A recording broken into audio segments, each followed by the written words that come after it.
ॐ भूर्भुवः स्वः तत्सवितुर्वरेण्यं भर्गो देवस्य धीमहि धियो यो नः प्रचोदयात् ॐ शान्ति शान्ति शान्ति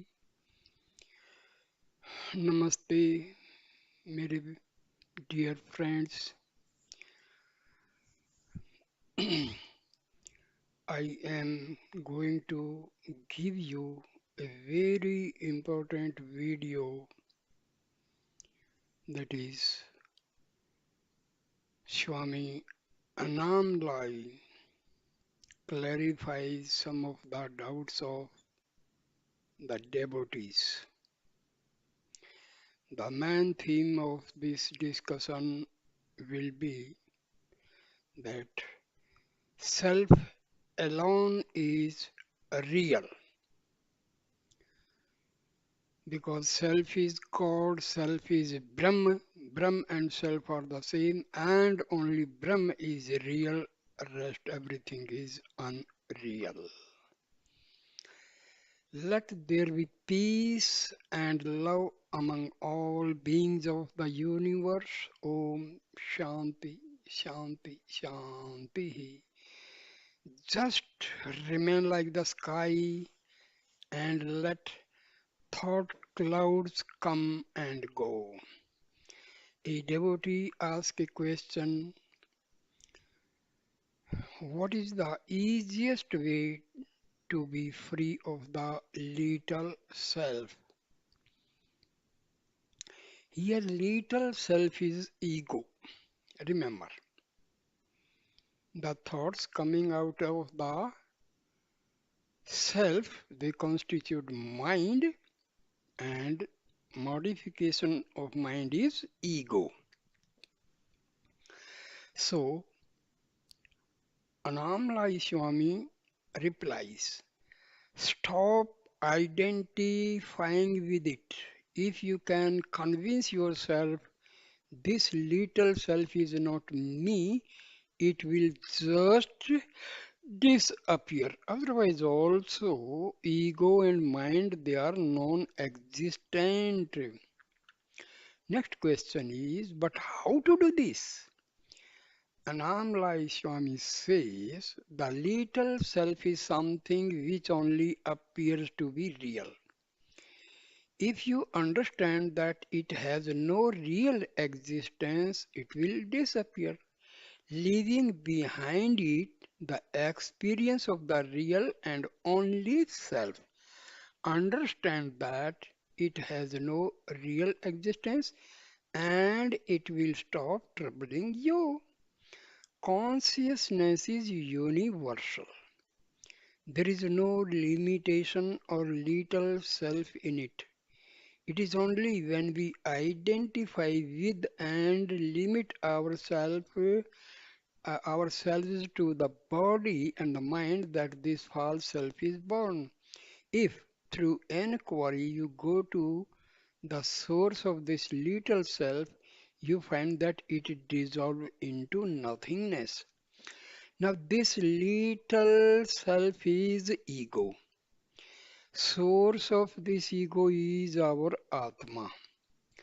So, direct this little self to towards the self means inwardly. It will emerge with the Atma and only real self will be there. Next question. But I'm very accustomed to feel I am this little self. I cannot break this habit merely by thinking I am not this little self. Annamalai Swami replies, this little self will only give way to the real self if you meditate constantly. You cannot whisk it away with a few stray thoughts. Try to remember the analogy of the rope which looks like a snake in the twilight.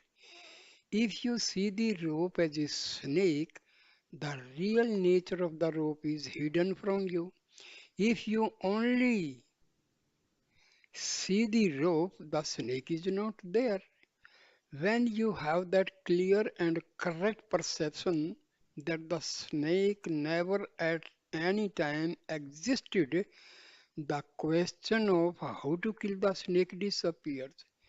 Apply this analogy to the little self that you are worrying about. If you can understand that this little self never at any time had any existence outside your imagination, you will not be concerned about ways and means of getting rid of it. See, something is completely absent, and worrying about something which does not exist is just ignorance. So, have the conviction that the mind and the ego both are non existent, both never exist. They are just a temporary phenomena. Next question. It all is very well, but I feel that I need some help. I am not sure that I can generate this understanding by myself. See, this is all due to the lack of confidence in yourself because you means your Atma. Have faith in your Atma, everything will be solved. Until unless a person lacks faith in himself, then he will always have trouble and nothing else. Annamalai Swami replies, the desire for assistance is part of your problem, not the solution. Don't make the mistake of imagining that there is some goal to be reached or attained. If you think like this, you will start looking for methods to practice and people to help you. This just perpetuates the problem you are trying to end. Instead, cultivate the strong awareness I am the self, I am that. I am Brahma, impersonal, absolute reality. I am everything. You don't need any methods to get rid of the wrong ideas you have about yourself. All you have to do is stop believing them. The best way to do this is to replace them with ideas which more accurately reflect the real state of affairs. If you think and meditate, I am the self, it will do you a lot of more good than thinking I am the little self. How can I get rid of this little self? The self is always attained.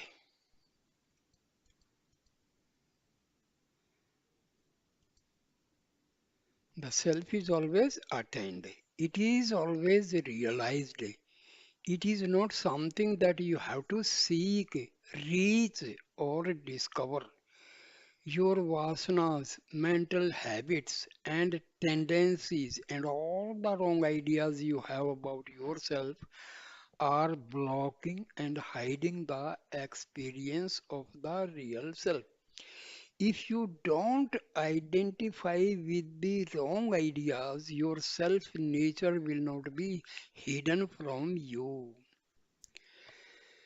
You should you said that you needed help.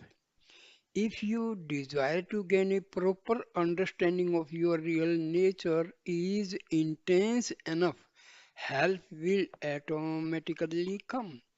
If you want to generate an awareness of your real nature, you will be immeasurably helped by having contact with a jnani, realized being. The power and grace with the jnani radiates quieten the mind and automatically eliminate the wrong ideas you have about yourself.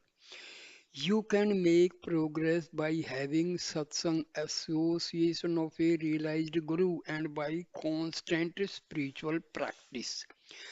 The guru cannot do everything for you. If you want to give up the limiting habits of many lifetimes, you must practice constantly. Most people take the appearance of the snake in the rope to be reality. Acting on their misperceptions, they think of many different ways of killing the snake. Thus, they waste their energy, time on the things which actually does not exist. That is the problem. They can never succeed in getting rid of the snake until they give up the idea that there is a snake there at all. That there is a snake there at all. People who want to kill or control the mind have the same problem. They imagine that there is a mind which needs to be controlled and take drastic steps to bear it into submission. Yes, this is also a great problem. Mind is non-existent. Mind is a temporary phenomena, and you want to control it with all your power, and you want to dissipate your energy on unnecessary things which are absent completely. That is this is the greatest problem. If instead they generated the understanding that there is no such thing as the mind, all their problems would come to an end. You must generate the conviction I am the all pervasive consciousness. All pervasive consciousness means Atma, in which all bodies and minds in the world are appearing and disappearing. I am that consciousness which remains unchanged and unaffected by these appearances and disappearances. Stabilize yourself in that conviction. That is all you need to do. Bhagwan Ramana Maharshi once told a story about a man who wanted to bury his own shadow in a deep pit. He dug the pit and stood in such a position that his shadow was on the bottom of it. The man then tried to bury it by covering it with earth. Each time he threw some soil in the hole, the shadow appeared on top of it. Of course, he never succeeded in burying the shadow. Many people behave like this when they meditate. They take the mind to be real, try to fight it and kill it, and always fail because they start with failure and end is failure. Why? Because they want it to control mind which actually does not exist at all. So your starting itself is a failure. So what will be the result? If you start with the failure, what will be the result? Failure only. No in between, nothing. Failure, failure started with and failure also ending with in between nothing. All you have to do is understand that it is not me. Cultivate the awareness I am the immanent consciousness means Atma. When that understanding becomes firm, the non-existent mind will not trouble you. Next question is put to Swami Annamalai. I don't think that repeating I am not the mind, I am consciousness will ever convince me that I am not the mind. It will just be another thought going on within the mind. If I could experience, even for a moment, what it is like to be without the mind, the conviction would automatically come. I think that 1 second of experiencing consciousness as it really is would be more convincing than several years of mental repetitions. Annamalai Swami replies, every time you go to sleep, you have the experience of being without a mind. You cannot deny that you exist while you are asleep, and you cannot deny that your mind is not functioning while you are in dreamless sleep. This daily experience should convince you that it is possible to continue your existence without a mind. Of course, you do not have the full experience of consciousness while you are asleep, but if you think about what happens during this state, you should come to understand that your existence, the continuity of your being, is in no way dependent on your mind or your identification with it. When the mind reappears every morning, you instantly jump to the conclusion, this is the real me. If you reflect on this proposition for some time, you will see how absurd it is. If what you really are only exists when the mind is present, you have to accept that you did not exist while you were asleep. No one will accept such an absurd conclusion. If you analyze your alternating states, you will discover that it is your direct experience that you exist whether you are awake or asleep. You will also discover that the mind only becomes active while you are waking or dreaming. From these simple daily experiences, it should be easy to understand that the mind is something that comes and goes. Your existence is not wiped out each time the mind ceases to function.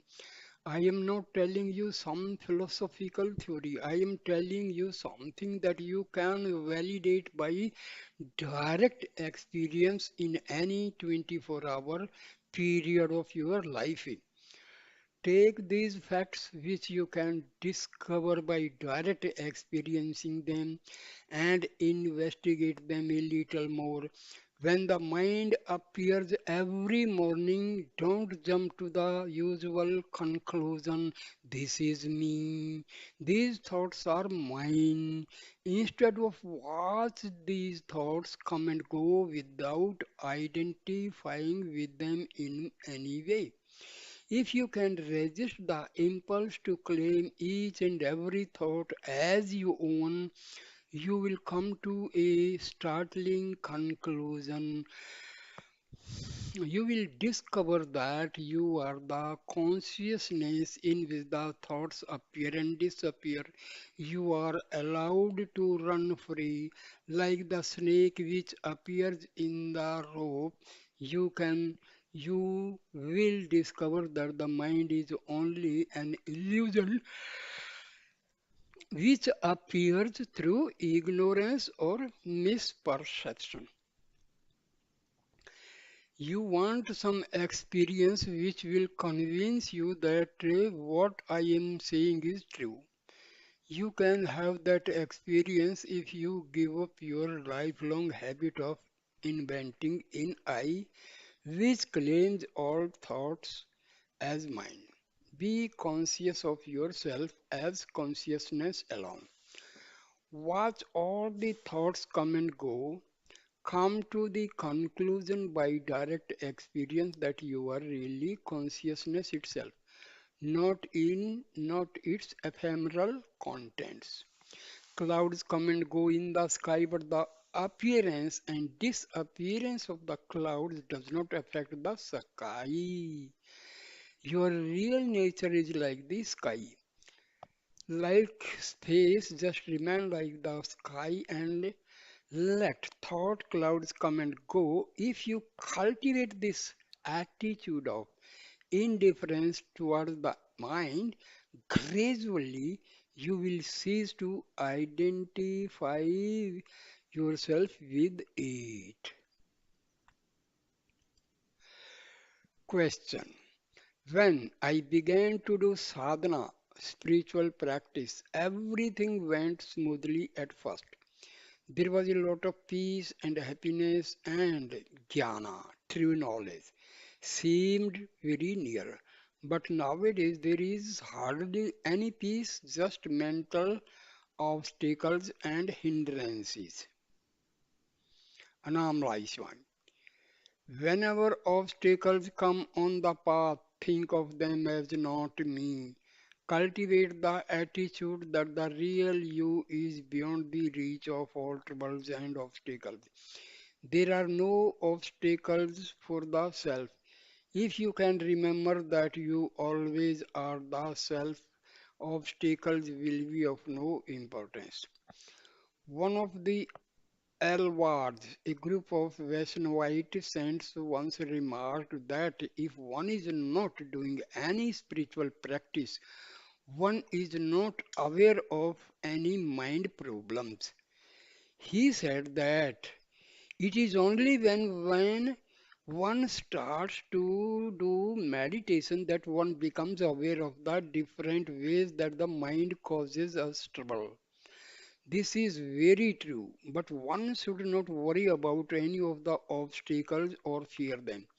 One should merely regard them as being not me. They can only cause you trouble while you think that they are your problems. See, our vasanas, our mind, our ego is against any attempt to go towards divinity. Mind, ego, and these vasanas are always against going towards divinity. So, whenever we sit for meditation, all our vasanas they will start agitating, they will produce, they will generate thoughts over thoughts and dirty thoughts because they want to oppose any attempt going towards divinity. But never be afraid of these troubling thoughts. When they are in agitation, they are rising with high speed, energy, and all. That means our vasanas are going out, and a time will come they will perish forever. So don't worry. The, because more and more troubling thoughts arising out with a speed means you are on the right track. This is the progress of your meditation. So don't worry. The obstructing vasanas may look like a large mountain which obstruct your progress. Don't be intimidated by the size. It is not a mountain of rock, it is a mountain of camphor. If you light one corner of it with the flame of discriminative attention, it will all burn to nothing. So, carry on with your meditation, your self inquiry. Let the thoughts come and go. Don't worry. When they are coming with tremendous power, means they are going to perish. Don't worry. They are going to vanish forever. Stand back from the mountain of problems. Refuse to acknowledge that they are yours and they will dissolve and disappear before your eyes. Don't be deluded by your thoughts and vasanas. They are always trying to trick you into believing that you are a real person, that the world is real, and that all your problems are real. Don't fight them, just ignore them. Here you means this ego. Don't accept delivery of all the wrong ideas that keep coming to you. Establish yourself in the conviction that you are the self and that nothing can stick to you or affect you. Once you have that conviction, you will find that you automatically ignore the habits of the mind. When the rejection of mental activities becomes continuous and automatic, you will begin to have the experience of the self. If you see two strangers quarreling in the distance, you do not give much attention to them because you know that the dispute is none of your business. Treat the contents of your mind in the same way. Instead of filling your mind with thoughts and then organizing fight between them, pay no attention to the mind at all. Rest quietly in the feeling of I am. I am. That is means my Atma exists. I am. I am. I, I am. I add exist. That is I am Sat, Chit, Anand, which is consciousness, and cultivate the attitude that all thoughts, all perceptions are not me. When you have learned to regard your mind as a distant stranger, you will not pay any attention to all the obstacles it keeps intervening for you. Mental problems feed on the attention that you give them. The more you worry about them, the strongest they become. If you ignore them, they lose their power and finally vanish. Next question. I am always thinking and believing that there is only the self, but somehow there is still a feeling that I want or need something more. Annamalai Swami replies, who is that wants?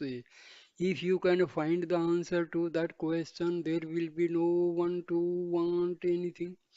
Question. Children are born without egos. As they begin to grow up, how do their egos arise and cover the self? Annamalai Swami replies, as young children may appear to have no egos, but its ego and all the latent vasanas that go with it are there in seed form. As the child's body grows bigger, the ego also grows bigger. The ego is produced by the power of Maya illusion, which is one of the Shakti's power of the self. Question. How does Maya operate? How does it originate? Since nothing exists except the self, how does the self manages to conceal its own nature from itself? Oh my God, what a wonderful question this. Annamalai Swami replies, the self, which is infinite power and the source of all power, is indivisible. Yet, within this indivisible self, there are five Shaktis or powers with varying functions which operate simultaneously.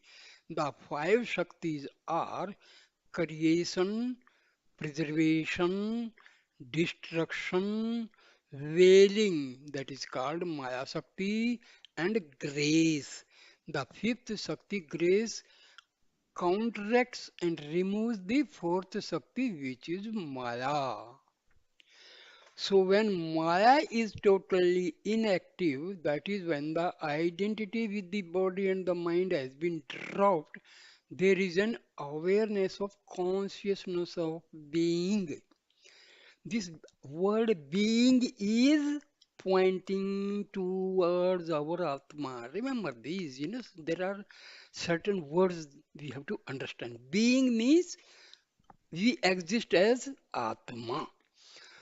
When one is established in that state, there is no body, no mind, no world. These three things are just ideas which are brought into an apparent existence when Maya is present and active.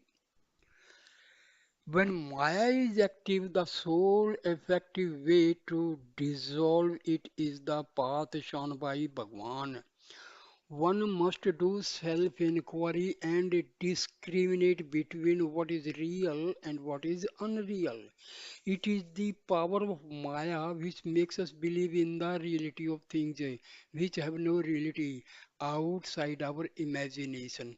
If you ask what are these imaginary things, the answer is everything that is not the formula self. Anything non self is or Maya, imaginary things. The self alone is real. Everything else is a figment of our imagination. It is not helpful to inquire why there is Maya and how it operates. If you are in a boat which is leaking, you don't waste time asking whether the hole was made by an Italian, a Frenchman, or an Indian. You just plug the leak. Don't worry about where Maya comes from. Put all your energy into escaping from its effect. If you try to investigate the origin of Maya with your mind, you are doomed to fail because any answer you come up with will be a Maya answer. If you want to understand how Maya operates and originates, you should establish yourself in the self, the one place where you can be free of it, and then watch how it takes you over time. You fail to keep your attention there. So this is like this: you want to douse fire by putting petrol. You want to extinguish the fire, but you, instead of some dust or some soil or some other materials, you are putting petrol. So instead of to be extinguished, it will be more powerful. Next question. You say that Maya is one of the Shaktis. What exactly do you mean by Shakti? Very good. Annamalai Swami replies, Shakti is energy or power. It is a name for the dynamic aspect of the self. Shakti and Shanti, peace, are two aspects of the same consciousness. If you want to separate them at all, you can say that Shanti is the unmanifest aspect of the self, while Shakti is the manifest. But really, they are not separate. A flame has two properties, light and heat. The two cannot be separate. Shanti and Shakti are like the sea and its waves. Shanti, the unmanifest aspect, is the vast, unmoving body of water. The waves that appear and move on the surface are Shakti. Shanti is motionless, vast, and all encompassing, whereas waves are active. Bhagwan used to say that after realization, the Jivan Mukta, liberated one, experiences Shanti within and is established permanently in that Shanti. In that state of a realization, he sees that all activities are caused by Shakti.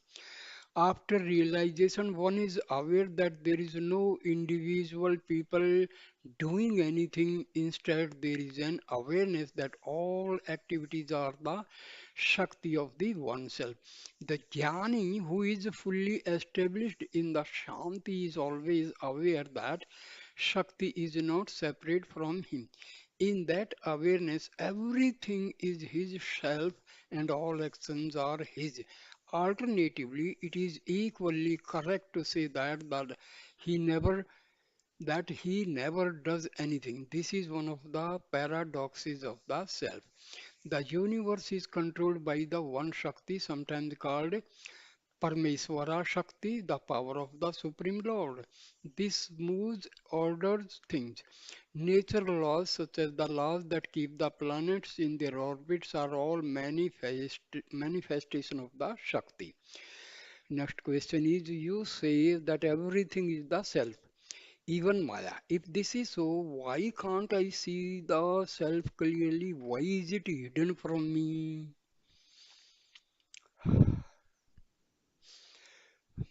Annamalai Swami replies, because you are looking in the wrong direction. You have the idea that the self is something that you see or experience.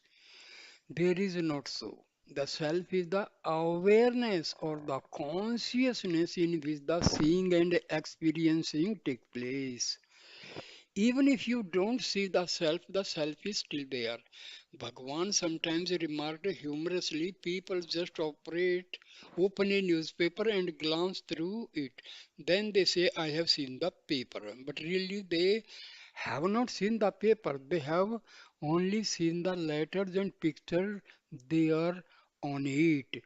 There can be no words or pictures without the paper. But people always forget the paper while they are reading the words. Bhagwan would then use this analogy to show that while see the names and forms that appear on the screen of consciousness, the, they ignore the screen itself. With this kind of partial vision, it is easy to come to the conclusion that all forms are unconnected with each other and separate from the person who sees them. If people were to be aware of the consciousness instead of the form that appear in it, they would realize that all forms are just appearances which manifest within the one individual consciousness. That consciousness is the self that you are looking for. You can be that consciousness, but you can never see it because it is not something that is separate from you. Question. You talk a lot about vasanas. Could you please tell me exactly what they are and how they function?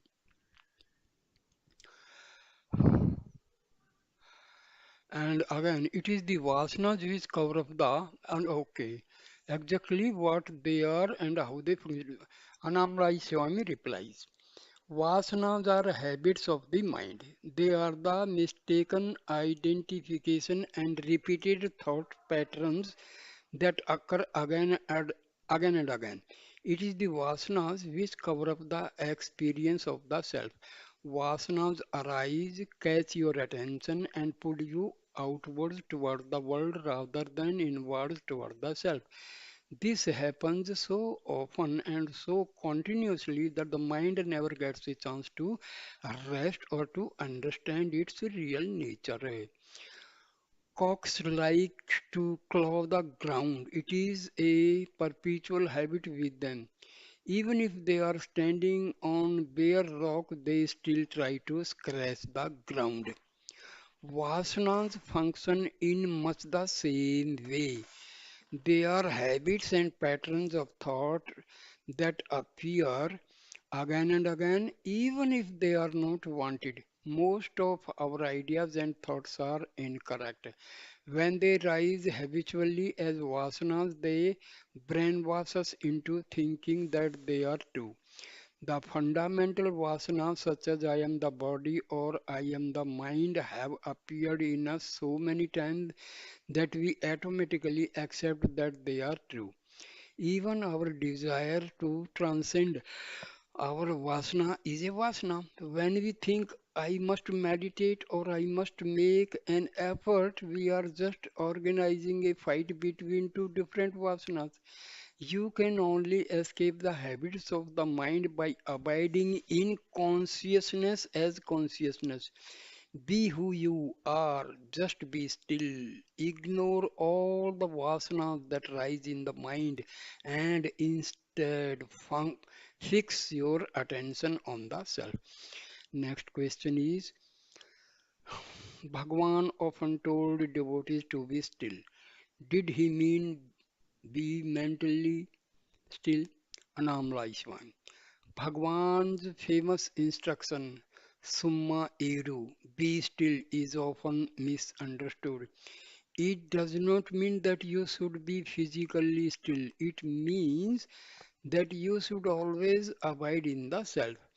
If there is too much physical stillness, tamogana, a state of mental torpor, arises and predominates. In that state, you will feel very sleepy and mentally dull. Rajoguna, a state of excessive mental activity, on the other hand, produces emotions and a mind which is restless. In Sattva Guna, a state of mental quietness and clarity, there is stillness and harmony. If mental activity is necessary while one is in Sattva Guna, it takes place. But for the rest of the time, there is stillness. When Tamoguna and Rajoguna predominate, the self cannot be felt.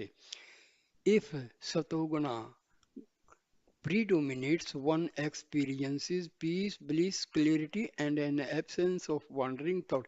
This is the stillness that Bhagwan was prescribing. Question. Bhagwan in talks with Ramana Maharshi speaks of bhoga vasanas which are for enjoyment, and bandha vasanas which produce bondage. He says that for the jnani there are bhoga vasanas but no bandha vasanas. Would Swamiji please clarify the difference? Annamalai Swami replies, nothing causes bondage for the jnani because his mind is dead. In the absence of mind, he keeps himself only as consciousness. Because the mind is dead, he is no longer able to identify himself with the body. But even though he knows that he is not body, it is a fact that the body is still alive. That body will continue to live and the jnani will continue to be aware of it until its own karma, destined action is exhausted. Because the jnani is still aware of the body, he will be aware of the thoughts and vasanas that arise in that body. None of these vasanas has the power to cause bondage for him because he never identifies with them, but they do have the power to make the body behave in certain ways. The body of the jnani enjoys and experiences these vasanas, although the jnani himself is not affected by them. That's why it is sometimes said that for the jnani there are bhoga vasanas but no vasanas. The bhoga vasanas differ from jnani to jnani. Some jnani may accumulate wealth, some may sit in silence, some may study the shastras, scriptures, while others may remain illiterate. Some may get married and raise families, but others may become celibate monk. It is the bhoga vasanas which determine the kind of lifestyle a jnani will lead. The jnani is aware of the consequences of all these vasanas without ever identifying with them. Because of this, he never falls back into samsara, worldly illusion again. The vasanas arise because of the habits and practices of previous lifetimes. That's why they differ from jnani to jnani. When vasanas rise in ordinary people who still identify with the body and the mind, they cause likes and dislikes. Some vasanas are embraced wholeheartedly, while others are rejected as being undesirable. These likes and dislikes generate desires and fears, which in turn produce more karma. While you are still making judgments about what is good, that is bad, you are identifying with the mind and making new karma for yourself. When new karma has been created like this, it means you have to take another birth to enjoy it. The Jnani's body carries out all the acts which are destined for it, but because the Jnani makes no judgment about what is good or bad, and because he has no likes or dislikes, he is not creating any new karma for himself. Because he knows that he is not the body, he can witness all the activities without getting involved in them in any way. There will be no rebirth for the jnani because once the mind has been destroyed, there is no possibility of any new karma being created. There will be no rebirth for the jnani. Question. So, whatever happens to us in life only happens because of our past like and dislikes? Annamalai Swami says yes. Question. How can one learn not to react when vasanas arise in the mind? Is there anything special that we should be looking out for? Annamalai Swami says, you must learn to recognize them when they arise. That is the only way. If you can catch them each and early enough and frequently enough, they will not cause you trouble. If you want to pay attention to a special area of danger, which watch how and five senses operate. It is the nature of the mind to seek simul, uh, stimulation through the five senses. The mind catches hold of sense impressions and processes them in such a way that they produce a long chains of uncontrolled thoughts. Learn to watch how your senses behave. Learn to watch how the mind reacts to sense impressions. If you can stop the mind from reacting to sense impressions, you can eliminate a large number of your vasanas. Bhagwan never like or dislike anything. If we have likes or dislikes, if we hate or love someone or something, some bondage will be arise in the mind. Jnanis never like or dislike anything. That's why they are free of all bondage. So here ends the video. So thank you, my dear friends, for watching this video. Please subscribe my channel. Please subscribe the channel. Thank you. Thank you, my dear friend.